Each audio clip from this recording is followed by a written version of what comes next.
She destroyed my dream cabin, so I turned her mansion into the neighborhood dump. My security cameras caught it all. 7 a.m. on a Tuesday morning, HOA. President Vivien Blackwood shows up with a crowbar and pure rage in her eyes. She rips off my handcrafted shutters made from my grandfather's century-old barnwood, and hurls them into a dumpster like garbage. The splintering crack of irreplaceable reclaimed wood. The metallic scrape of her crowbar tearing through hand-forged hardware. "Emergency safety violation!" she screams at my security camera, knowing I'm watching. Then she grabs a sledgehammer, starts destroying my stone walkway that took me 3 months to lay perfectly. Each thunderous blow crushing years of careful craftsmanship. $4,200 in custom work. Destroyed in 20 minutes. Because she called my cabin an eyesore. But here's the thing about karma. Sometimes it has a sense of humor. What would you do if someone sledgehammered your dreams? Drop your wildest HOA horror story below and smash that subscribe button. Let me back up and tell you how this whole nightmare started. My name's Garrett Millwright, and 3 years ago, I thought I'd found paradise. I'm 52, retired Navy engineer who spent 25 years building bridges in places most people can't pronounce. After my wife Sarah passed from cancer, I needed somewhere peaceful to heal. She always loved rustic living, said modern houses had all the charm of a dentist's office. So I took my military savings and bought 2 acres in Whisperwind Estates, Colorado. The smell of pine sap and morning coffee became my new routine as I spent 18 months building my dream cabin. Not some prefab nonsense. Real log construction using reclaimed barn wood from my grandfather's Iowa farm. Each plank told a story, weathered smooth by decades of Iowa winters. Sarah would have loved running her fingers along those hand-hewn beams. Solar panels caught the mountain sunrise, rain collection barrels caught the afternoon thunderstorms, and native wildflowers swayed in the evening breeze. The neighborhood seemed perfect back then. 47 homes total, mix of retirees and young families. Most folks had standard suburban builds, beige, gray, white cookie-cutter houses that looked like they'd been vomited from the same architectural stomach. My cabin stood out like a work of art in a strip mall. That was before the HOA formed in 2021, and before I met the human embodiment of suburban misery. Enter Vivien Blackwood, 58 years old, former corporate compliance officer, and the kind of person who'd call the cops on a lemonade stand for lacking proper permits. Picture a woman who'd been dipped in pickle juice and left to ferment. She lived in the biggest house on the block, 4,200 square feet of McMansion that screamed, "I peaked in my 40s and bought a house to prove it." Her lawn was so artificially green it hurt to look at. The chemical smell of fertilizer hung around her property like a toxic cloud. Every shrub trimmed with military precision, every flower planted in color-coordinated rows that looked like a Home Depot display. Vivien ran for HOA president unopposed. Should have been my first red flag, but honestly, who wants to fight over neighborhood politics? Her obsession with uniform neighborhood aesthetics became the stuff of local legend. She'd cruise the streets in her white Lexus SUV, always white, always spotless, with a clipboard and the dead-eyed stare of a mall cop who'd finally found purpose. The crunch of gravel under her tires announced her arrival like some suburban Grim Reaper. "Your mailbox is 2 inches too tall," she'd inform bewildered homeowners. "Christmas lights must be removed by January 1st, not January 2nd. The woman had turned nitpicking into an art form, but she saved her special brand of hatred for my cabin. The first letter arrived on a Tuesday, certified mail with enough official seals to make the IRS jealous. Architectural violation number 2024-089, it proclaimed in bold red letters. My cabin apparently detracted from community visual harmony and created an aesthetic disruption threatening property values. The specific complaints were poetry in their absurdity. Rustic appearance inconsistent with modern development standards. Lady, if I wanted modern development standards, I'd have bought a beige box like everyone else. $500 fine, plus a corrective action plan due within 30 days. The audacity was breathtaking. Here's where I made my first mistake. I tried being reasonable with an unreasonable person. I dug out my original HOA documents, found the grandfathered structure clause clear as mountain air, and sent a polite email with legal documentation. "Dear Mrs. Blackwood, I wrote, my cabin predates your HOA by 8 months. Her response? Radio silence. 2 weeks later, another certified letter landed with the thud of bureaucratic revenge. Now she claimed grandfather clauses don't apply to aesthetic violations, which was like saying gravity doesn't apply to ugly people. The fine jumped to $750 plus new charges for my excessive outdoor decorations, wind chimes, and non-conforming landscaping, wildflowers instead of chemical wasteland. That's when I realized this wasn't about property values. This was war, and Vivien Blackwood had just picked a fight with the wrong engineer. Vivien's next move was bringing in the cavalry, or as she called him, her architectural consultant. Brandon Blackwood rolled up to my property the following Tuesday in a rusty pickup truck that looked like it had been through a blender. 20-something, unemployed, and carrying a clipboard like it was Excalibur. The kid had the confidence of someone who'd never been punched in the face for being wrong. "Ma'am says your cabin's a safety hazard," he announced, adjusting his backwards baseball cap. The smell of energy drinks and poor life choices wafted off him like cologne. I watched from my kitchen window as this architectural expert measured my property with a tape measure that looked like he'd borrowed it from a garage sale. Click, stretch, scribble. Click, stretch, scribble. The performance was almost convincing if you didn't know anything about actual construction. 20 minutes later, Brandon presented his findings with the dramatic flair of a prosecutor closing a murder case. My cabin violated setback requirements by 18 inches. The stone walkway constituted unpermitted hardscaping modification. Total damages, $2,000 emergency compliance fee due immediately, plus daily penalties of $100 until violations were corrected. The kid actually handed me an invoice. An invoice! For destroying my peace of mind. That's when my neighbor Rex Cartwright knocked on my door. Rex is 73, retired surveyor, and the kind of guy who still owns a slide rule just in case. His weathered hands held a steaming cup of coffee that smelled like salvation. "Garrett," he said, his voice carrying the weight of 4 decades measuring property lines, "that boy couldn't survey a sidewalk without getting lost. Want me to show you what 18 inches actually looks like?" 20 minutes later, Rex had his professional equipment set up in my yard. The metallic click of his surveying gear sounded like precision itself. While Brandon had used a floppy tape measure like a drunk person playing pin the tail on the donkey, Rex employed laser technology that could measure the distance to the moon. "Your cabin's 4 feet inside the required setbacks," Rex announced, showing me his digital readout. That walkway was installed by the original builder before any HOA existed. "Kids' measurements are off by approximately..." He paused for dramatic effect. Everything. Brandon had falsified his entire report. I remembered something my Navy buddy told me about dealing with bureaucratic harassment. Always demand professional surveys for any measurement disputes because most violations are based on eyeball estimates and wishful thinking, not actual measurements. Turns out professional surveys cost a few $100 but can save you thousands in bogus fines.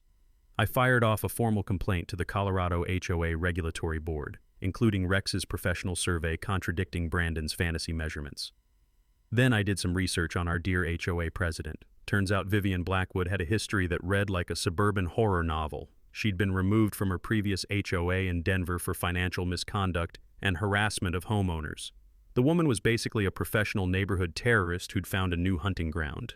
My complaint demanded an independent professional inspection by a licensed surveyor, not some unemployed nephew with a clipboard and an attitude. Vivien's response arrived faster than a pizza delivery.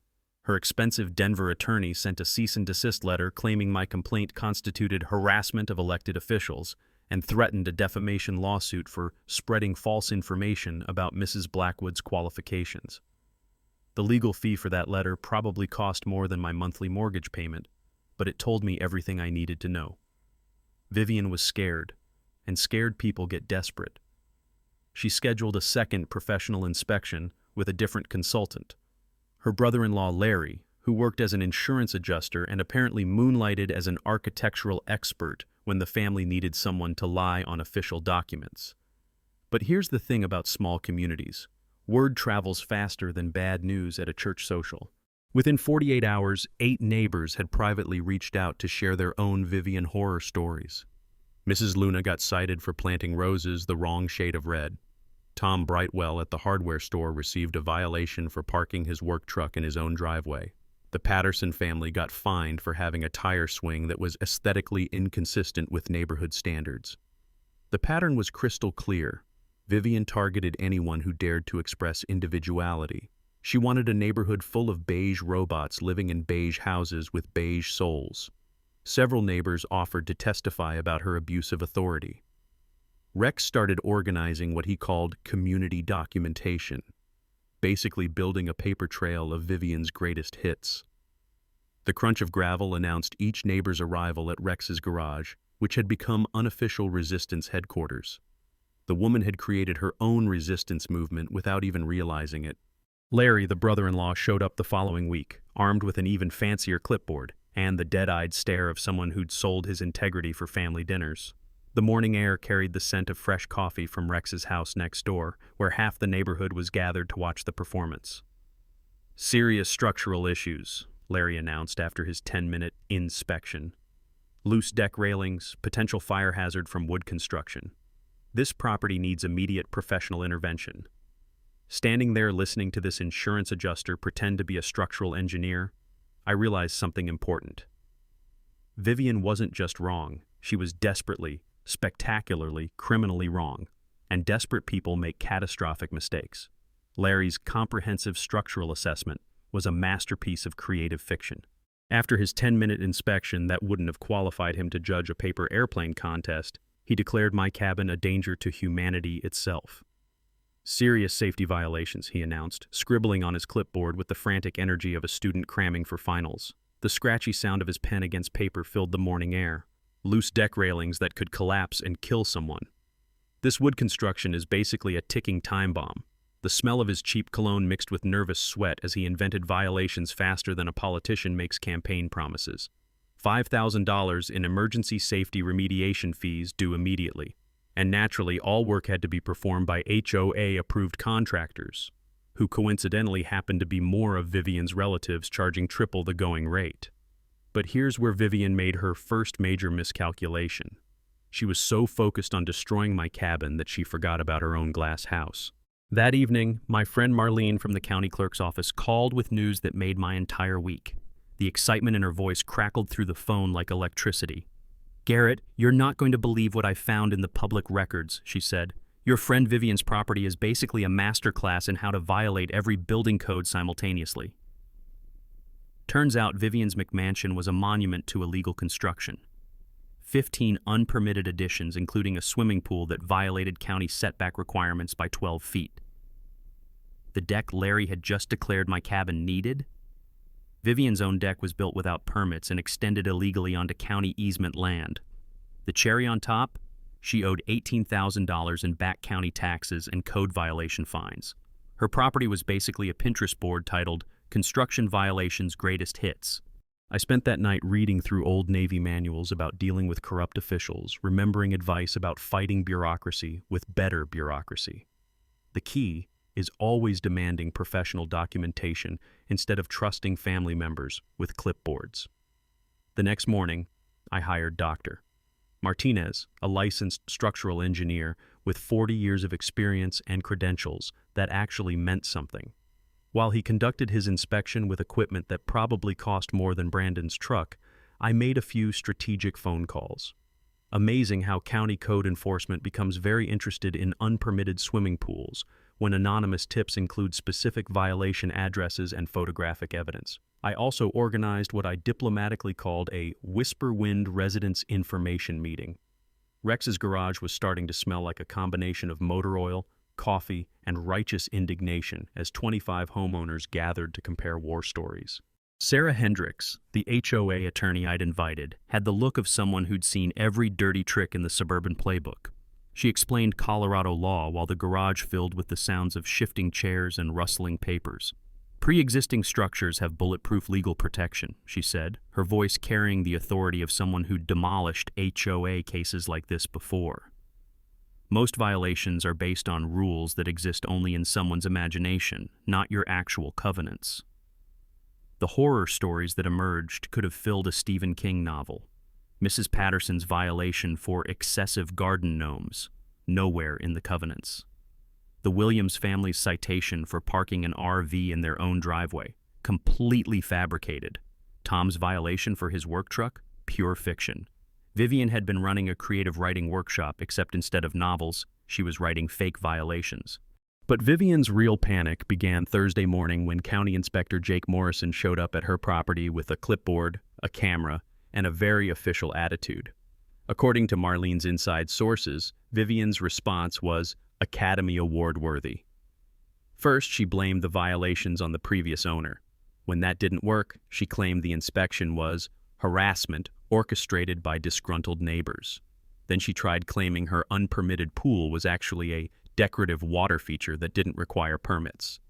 Finally, in a moment of pure desperation that would have made a mob boss proud, she pulled out an envelope containing $1,000 cash and offered it to Inspector Morrison to overlook minor paperwork discrepancies. The sound of handcuffs clicking shut is surprisingly loud in suburban Colorado. By Friday afternoon, Vivien was facing federal charges for attempting to bribe a government official.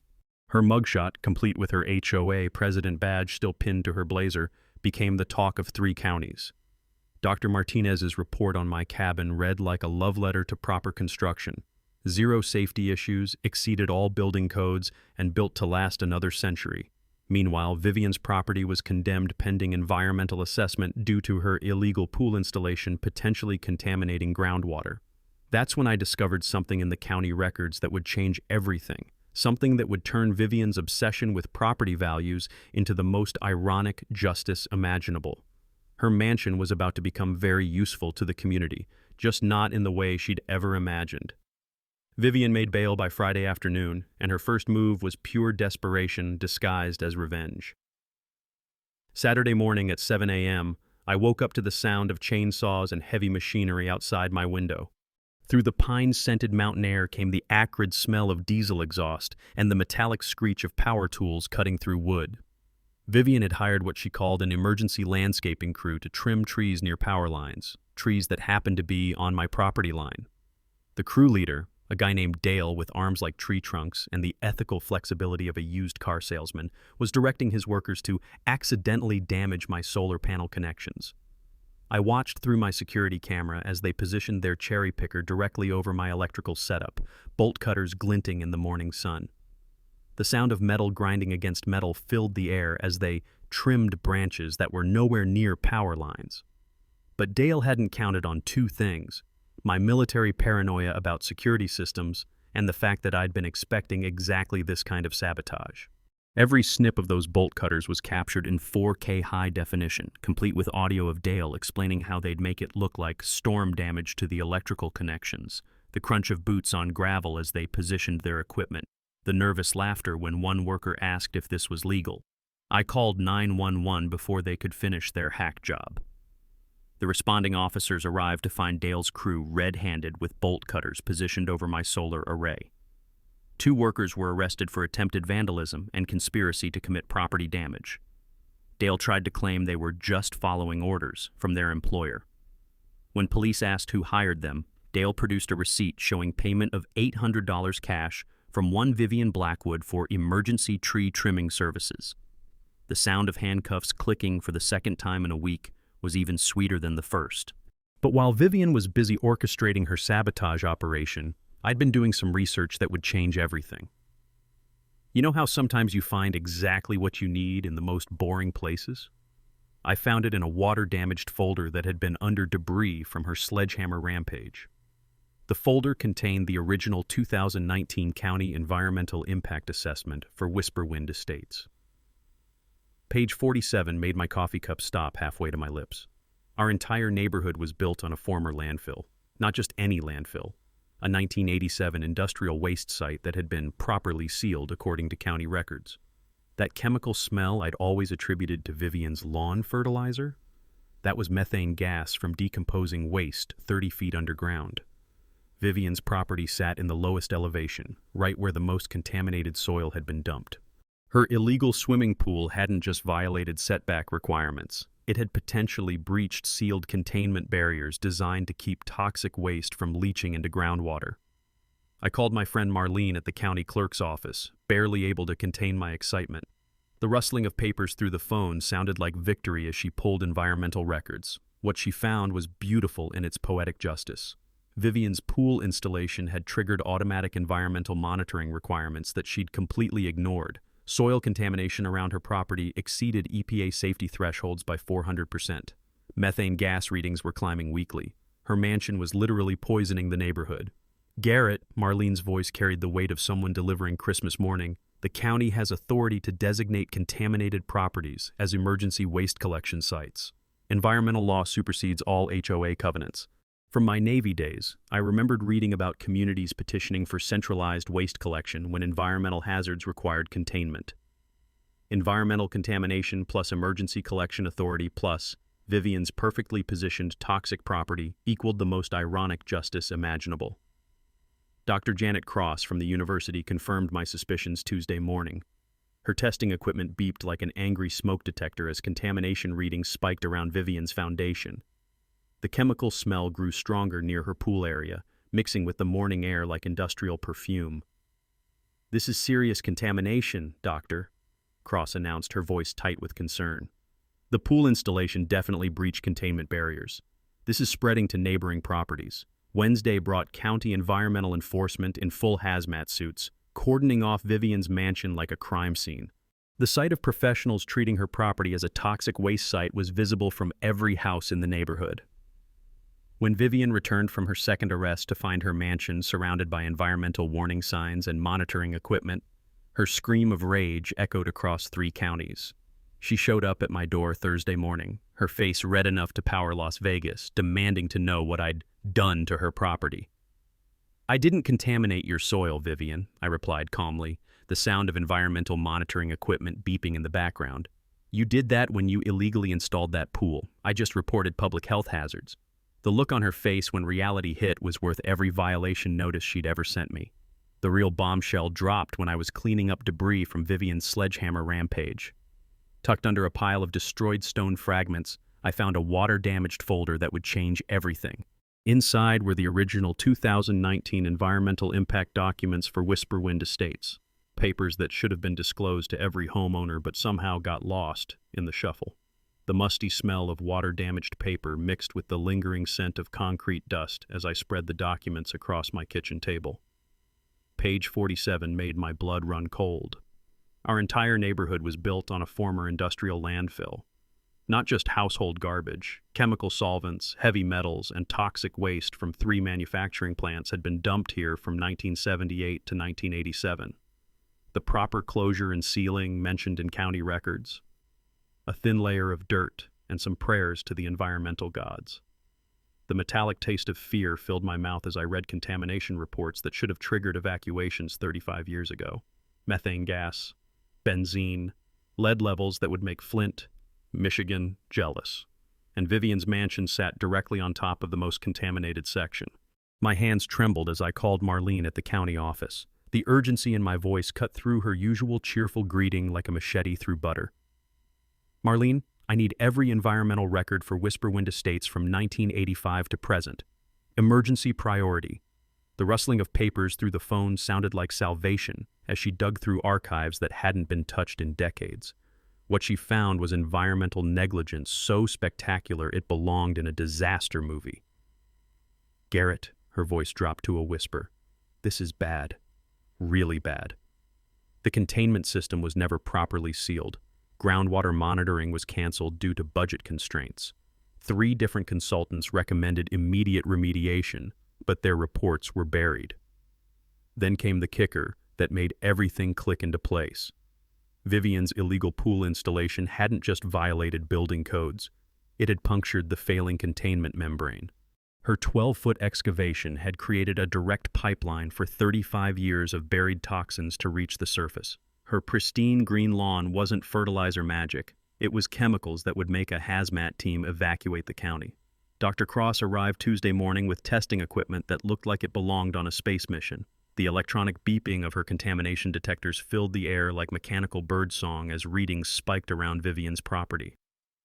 "This is catastrophic," she announced, her voice tight with professional alarm. "Contamination levels are 400% above EPA safety limits and climbing weekly. That pool installation created a toxic chimney straight to groundwater.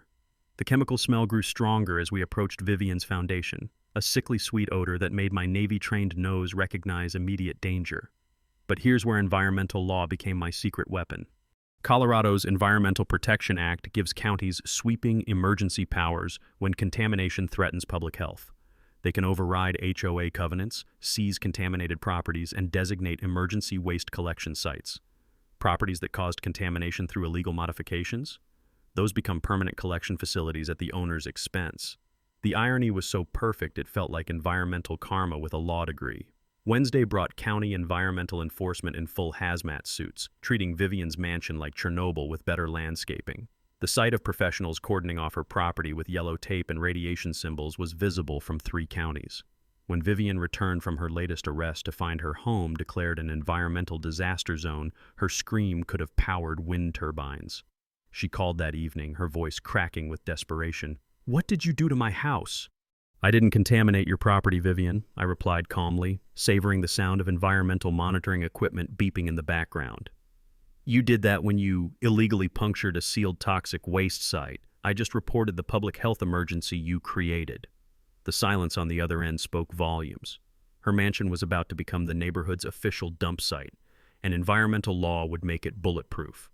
With environmental law on my side and Vivien's property officially designated as a toxic waste site, it was time to assemble my dream team and turn this environmental disaster into community justice. First call went to Rex Cartwright, who'd become our unofficial neighborhood general. The gravel crunched under his boots as he walked over from his garage workshop, wiping motor oil from his hands with a rag that had seen better decades. "Garrett, my boy," he said, his eyes twinkling with the kind of mischief that comes from 73 years of watching karma work its magic. "I've been waiting my whole retirement for a project this satisfying." Rex brought 40 years of construction expertise and an intimate knowledge of every contractor, inspector, and county official within a 50-mile radius. More importantly, he had the kind of reputation that made people return his calls immediately. Marlene from the county clerk's office became our intelligence specialist, armed with the supernatural ability to find buried documents and forgotten regulations. The smell of coffee and determination filled her cluttered office as she pulled environmental precedents from across Colorado. "There's a case from 2018 in Jefferson County," she announced, her voice crackling with excitement as papers rustled across her desk. "Property owner illegally modified contaminated land. County designated it as permanent waste collection site. Property owner sued, lost, and ended up paying for 20 years of waste management services. Tom Brightwell from the hardware store volunteered as our community organizer. Tom knew everyone trusted Tom, and Tom had been personally violated by Vivien for parking his work truck in his own driveway. The man had motivation that could power a small city. But the real game changer was Dr. Janet Cross, the environmental scientist who'd become fascinated by our situation. She brought credentials that could intimidate EPA regulators and testing equipment that looked like it belonged in a science fiction movie. "This is a textbook case for emergency waste designation," she explained, her voice carrying the authority of someone who'd written actual textbooks. "Contamination caused by illegal property modification, ongoing public health threat, perfect drainage location for centralized collection. Here's something I learned from my Navy days about fighting bureaucracy. Always have legal backup that knows more regulations than the people you're fighting." Sarah Hendricks, our HOA attorney, brought her environmental law partner, Janet Morrison, a woman who'd made career-destroying property developers who cut environmental corners. "Environmental law trumps everything," Janet explained during our strategy session in Rex's garage. The metallic click of her briefcase opening sounded like ammunition being loaded. "HOA covenants, property rights, zoning restrictions, none of that matters when public health is threatened." The legal strategy was elegant in its simplicity. File community petition for emergency waste collection designation. Use Vivien's property as the obvious choice due to existing contamination and optimal location. Environmental law would override any objections, and her illegal modifications made her financially responsible for ongoing services. I'd learned from my research that communities can petition counties for centralized waste collection when environmental hazards require containment. The process typically takes months, but when contamination is actively spreading and threatening public health, emergency designations can happen in weeks. The financial calculations were beautiful in their irony. Waste management companies charge properties for collection services, but when environmental law mandates the service, the contaminated property owner pays regardless of consent. Vivien would be legally required to accept waste trucks twice weekly and pay approximately $2,400 monthly for the privilege. Tom organized door-to-door education about the environmental threat, armed with Dr. Cross's contamination maps and soil test results. The sound of doorbells ringing throughout Whisperwind became the soundtrack of community organizing. Within 48 hours, we had signed petitions from 43 of 47 households supporting emergency waste collection designation. The only holdouts were properties owned by Vivien's relatives, who were probably hoping this environmental crisis would magically disappear like their family's integrity. Rex coordinated with waste management companies, getting quotes for industrial collection services. The hydraulic whine of garbage trucks during his site visit sounded like mechanical music to my ears. Dr. Cross prepared comprehensive environmental impact studies showing how centralized collection at Vivien's property would contain contamination spread and protect neighboring families. Her reports read like environmental poetry, if poetry could sentence someone to permanent garbage truck visits. Meanwhile, Marlene filed our community petition with the County Environmental Office, complete with contamination evidence, health impact studies, and signatures from 91% of affected residents. The official stamps on filing documents sounded like justice being served with proper paperwork. The timeline was aggressive but achievable. 30-day public comment period, community hearing, county decision within 60 days. Environmental emergencies could bypass normal bureaucratic delays, especially when illegal property modifications cause the contamination. Vivien's attempts to mount opposition were spectacularly unsuccessful. Her criminal charges for bribery and property sabotage made her objections look like desperate deflection. Her environmental attorney quit after learning about the contamination evidence. Even her relatives started distancing themselves from the toxic property owner. By Friday, everything was in motion. Legal paperwork filed, community organized, environmental evidence documented, waste management companies contracted. Vivien's mansion was 30 days away from becoming the neighborhood's official dump site, and there wasn't a single legal avenue for her to stop it. Vivien's desperation reached new heights when she realized the legal walls were closing in. Her first move was hiring the most expensive environmental law firm in Denver, the kind of lawyers who defend chemical companies and charge more per hour than most people make in a month. The sharp click of designer heels on concrete announced the arrival of Victoria Sterling, Esquire, a woman who looked like she'd stepped out of a corporate nightmare. Her silver briefcase probably cost more than my truck, and her expression suggested she ate environmental activists for breakfast. My client's property rights are being violated by a conspiracy of vindictive neighbors, Sterling announced to the local news crew that had been camping outside Vivien's contaminated mansion. The chemical smell of toxic soil mixed with her expensive perfume created an oddly appropriate combination. But Sterling's first mistake was underestimating just how much evidence we'd gathered. When she demanded to see our so-called contamination reports, Dr. Cross arrived with 3 boxes of soil analysis, groundwater studies, and EPA correspondence that would have impressed a federal prosecutor. The rustling of paperwork filled Sterling's temporary office as she realized her client hadn't just bent environmental rules, she'd shattered them into microscopic pieces and scattered them into groundwater. Vivien's second move was pure psychological warfare. She hired a private investigator to dig up dirt on everyone who'd signed our petition. The PI, a former mall cop named Bradley with delusions of competence, started following community members around town like the world's least subtle stalker. Rex caught Bradley photographing his garbage cans and confronted him with the directness of a man who'd survived 7 decades without patience for nonsense. "Son," Rex said, his voice carrying the authority of someone who'd outlived 3 economic recessions, "if you don't stop harassing my neighbors, you're going to discover why they make restraining orders." Bradley's surveillance operation lasted exactly 4 days before Tom Brightwell organized a community watch that made the PI's job impossible. Nothing says amateur hour like trying to secretly photograph people in a neighborhood where everyone knows everyone else's schedule. But Vivien's most desperate move was attempting to sabotage the environmental testing itself. Thursday morning, Dr. Cross arrived at her monitoring station to find someone had tampered with the soil sensors overnight. The electronic beeping that should have indicated normal readings was suspiciously silent. Security footage from Tom's hardware store across the street caught Vivien and her nephew Brandon sneaking around the monitoring equipment at 2 a.m. armed with wire cutters and the kind of criminal stupidity that makes prosecutors smile.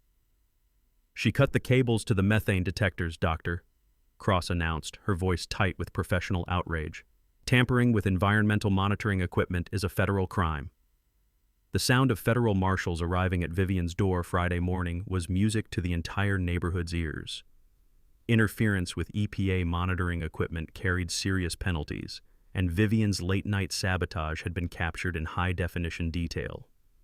But here's where Vivien's desperation became everyone else's opportunity.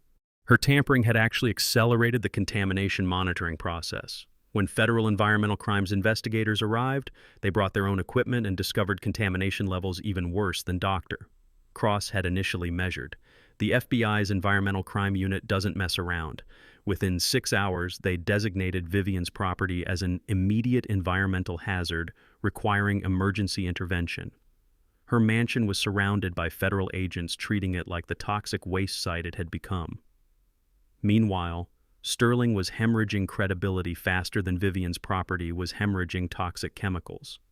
Her legal strategy shifted from deny contamination to minimize responsibility to please don't let my client go to federal prison. The County Environmental Office, now backed by federal authority, fast-tracked our waste collection petition. What should have taken 60 days was compressed into 2 weeks due to the immediate public health emergency created by Vivien's environmental sabotage. Tom organized community meetings in his hardware store, the smell of sawdust and coffee mixing with the satisfaction of watching justice unfold in real time.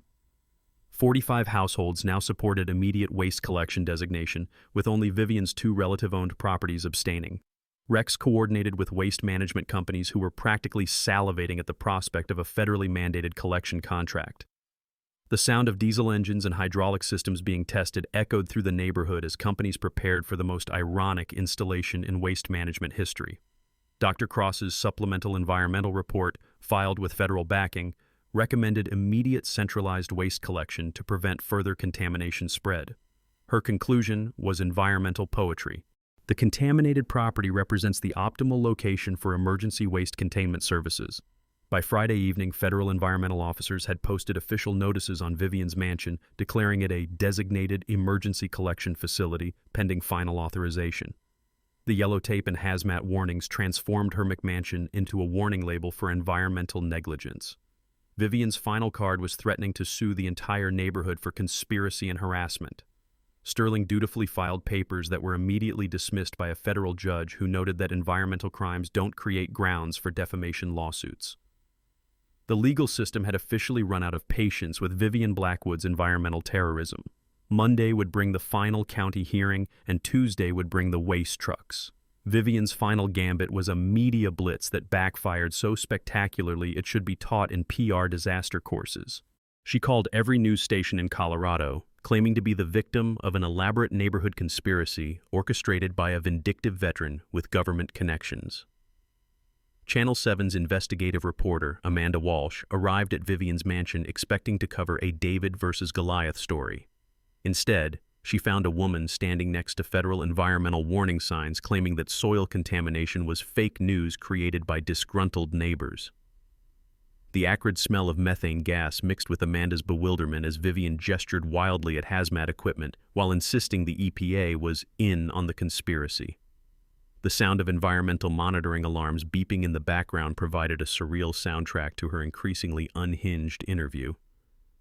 "These readings are fabricated," Vivien declared, pointing at contamination detectors that were literally screaming warnings. "My property has never been cleaner. This is all a setup to steal my beautiful home." Amanda's cameraman kept rolling as Vivien contradicted herself multiple times within 5 minutes. First claiming the contamination was fake, then blaming the previous property owner, then suggesting Garrett had somehow planted toxic chemicals in her soil during dark of night. The interview went viral within hours, but not for the reasons Vivien intended. Social media exploded with clips of her denying environmental contamination while standing next to EPA warning signs. Number sign Toxic Karen became a trending hashtag, with environmental scientists using her as an example of why citizen oversight matters. But Vivien's desperation reached peak absurdity when she attempted to physically block the county's final environmental assessment. Tuesday morning, she chained herself to her mailbox and live-streamed a Facebook rant that attracted viewers for all the wrong reasons. "They're trying to steal my property through government tyranny," she screamed into her phone while wearing a gas mask she'd ordered from Amazon. The irony of protecting herself from contamination she claimed didn't exist was lost on absolutely no one. Rex organized a neighborhood barbecue in his backyard to watch the spectacle unfold. The smell of grilled burgers mixed with the distant chemical odor from Vivien's property created the most surreal block party atmosphere imaginable.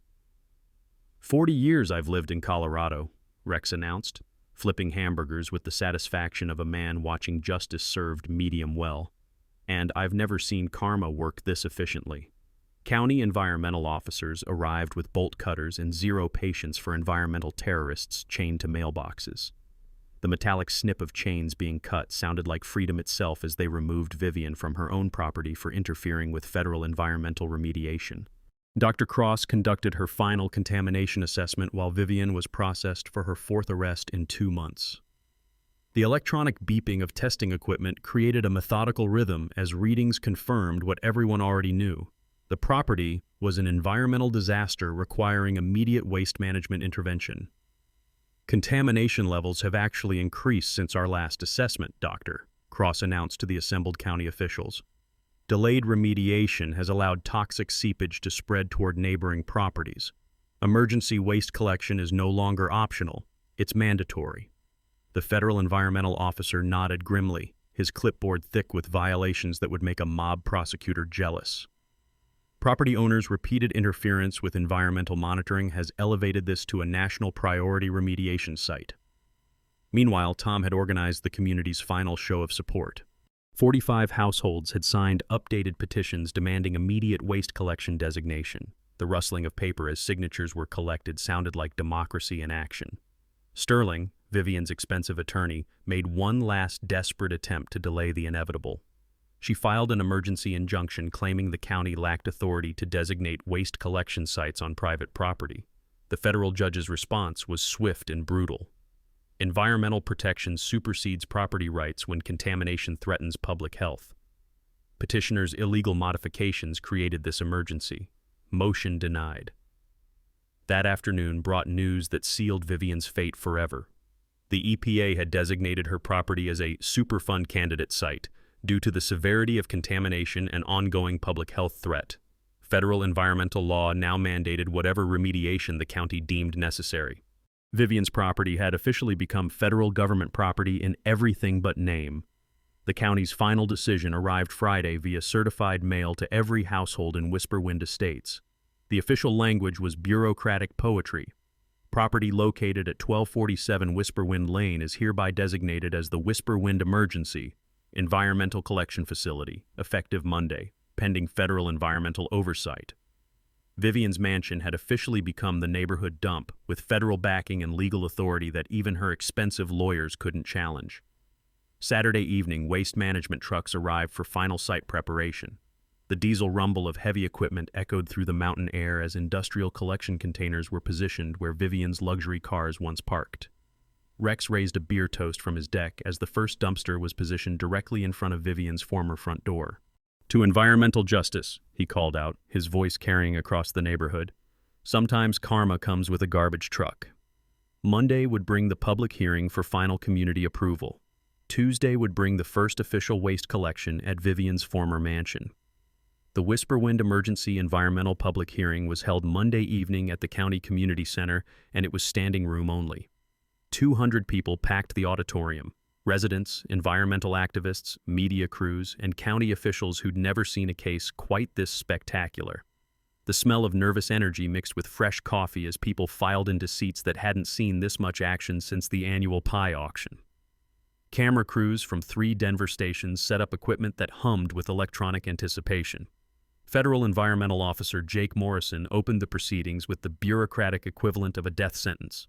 "We're here to formalize emergency waste collection designation for property at 1247 Whisperwind Lane due to ongoing environmental contamination and public health threats."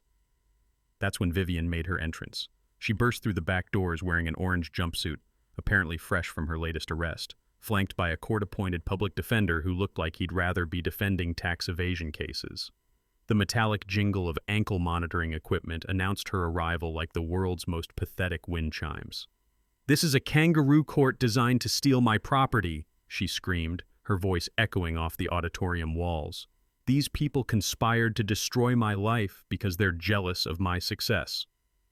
The federal judge presiding over the hearing banged his gavel with the authority of someone who'd heard every excuse in the book. "Miss Blackwood, you're here as an observer only. Any further outbursts will result in immediate removal." Dr. Cross presented her environmental findings with the precision of a surgeon describing a particularly interesting tumor. Charts showed contamination levels that made seasoned EPA agents wince. Photographs displayed the environmental disaster Vivien's illegal pool had created. "Soil contamination exceeds EPA safety limits by 600%, Dr. Cross announced, her laser pointer highlighting readings that glowed red on her presentation screen. "Methane gas emissions pose immediate explosion risks. Groundwater contamination is spreading to adjacent properties daily." The sharp intake of breath from the audience sounded like collective horror as people realized how close they'd come to environmental catastrophe.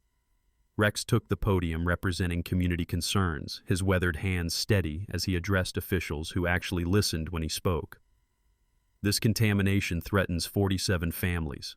Emergency waste collection isn't just necessary. It's the only thing standing between us and environmental disaster."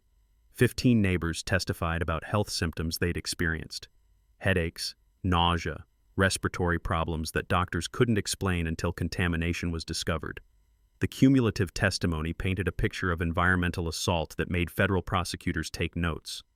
Tom Brightwell spoke for local businesses, explaining how environmental contamination was affecting property values and community reputation. "We need immediate action to protect families and preserve our neighborhood." That's when Vivien completely lost control. "You're all lying," she shrieked, jumping to her feet despite her ankle monitor and public defender's attempts to restrain her. "There's no contamination. This is all fake science created by my vindictive neighbor who wants revenge because I reported his ugly cabin." The auditorium fell silent except for the steady beeping of environmental monitoring equipment outside.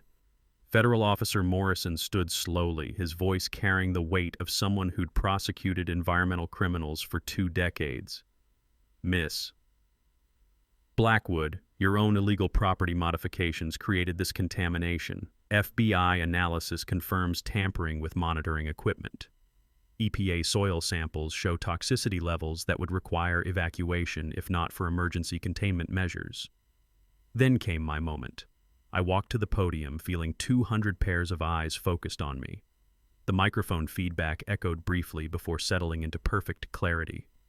"Vivien, 2 years ago you called my cabin an eyesore that hurt property values," I said, my voice steady and calm. "You said it was ugly and didn't belong in our community." Vivien's face turned red enough to power Christmas lights as she realized where this was going. "Well, now your property is officially the neighborhood dump site, serving our entire community with federally mandated waste collection services." Sometimes irony has a sense of humor. The auditorium erupted in applause that lasted 3 full minutes.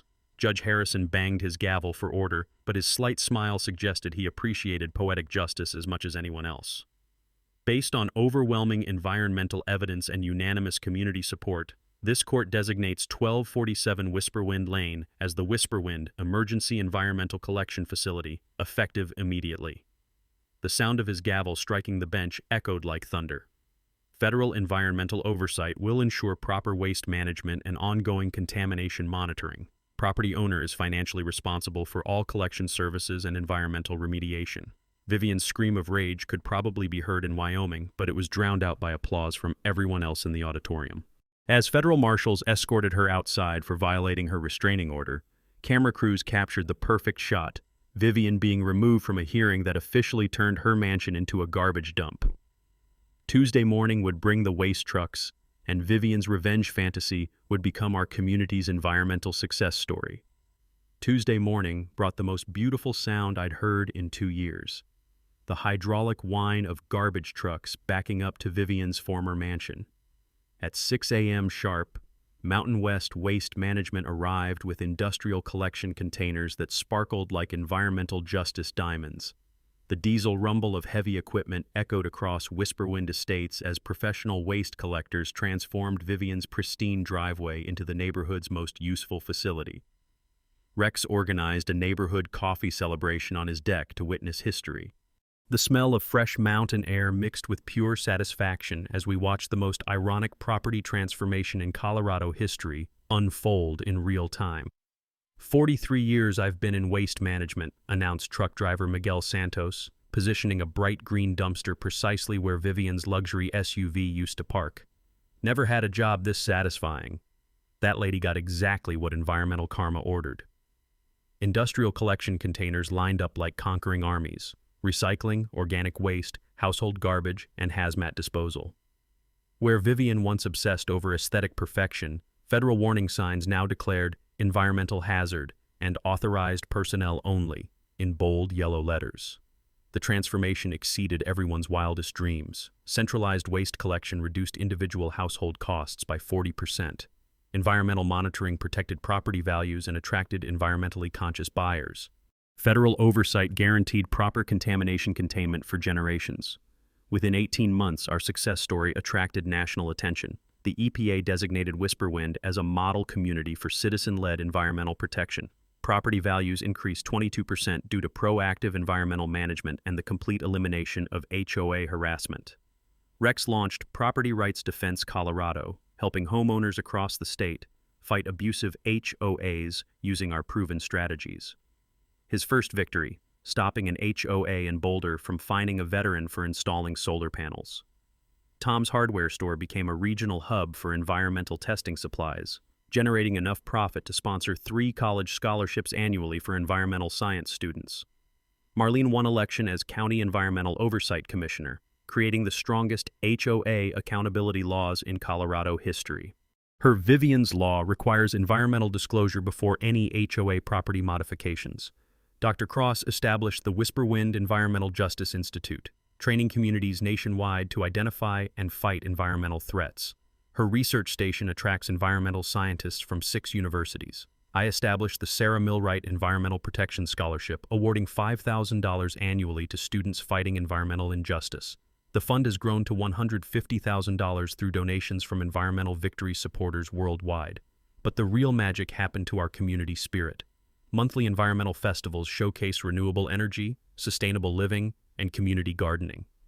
The Neighborhood Watch evolved into the Whisperwind Environmental Guardians, monitoring air quality and protecting natural habitats. Children now learn environmental science by observing professional waste management and contamination remediation. What started as revenge became education, conservation, and community pride. As for Vivien, she served 2 years in federal environmental crime facility, working recycling detail for minimum wage. Upon release, she was banned from all HOA leadership positions statewide and required to complete 1,000 hours of environmental cleanup community service. Her mansion remains the Whisperwind Environmental Collection Facility, generating $3,200 monthly for ongoing environmental monitoring while serving our community with efficient waste management. The irony never stops being delicious. Every Tuesday and Friday, I watch garbage trucks serve our community at the former palace of the woman who called my dream cabin an eyesore. The hydraulic whine sounds like environmental justice singing opera.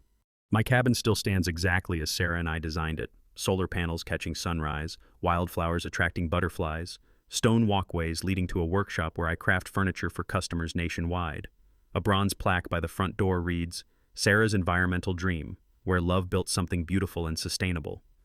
The morning coffee still tastes like freedom, the pine air still smells like victory, and twice weekly I get front row seats to the most satisfying garbage collection in environmental history. Here are the key legal weapons that won this war. Always demand professional surveys for measurement disputes, research county environmental records for hidden contamination, and remember that environmental law trumps all HOA authority when public health is threatened. Your turn. Drop your craziest HOA horror story in the comments below. The more outrageous, the better. Subscribe to HOA Stories for more epic battles against neighborhood tyrants, and smash that notification bell because next week we're exposing how I caught my HOA president embezzling $80,000 and turned her house into a community garden. Justice tastes sweetest when it's served with garbage trucks and federal environmental oversight. Where are you That's watching all from? for today's Let me know HOA which madness. HOA nightmare If you watching want us to justice serve investigate itself next. made your day, smash that like button, share your thoughts down below, and make sure you're subscribed. More outrageous neighborhood showdowns are just around the corner.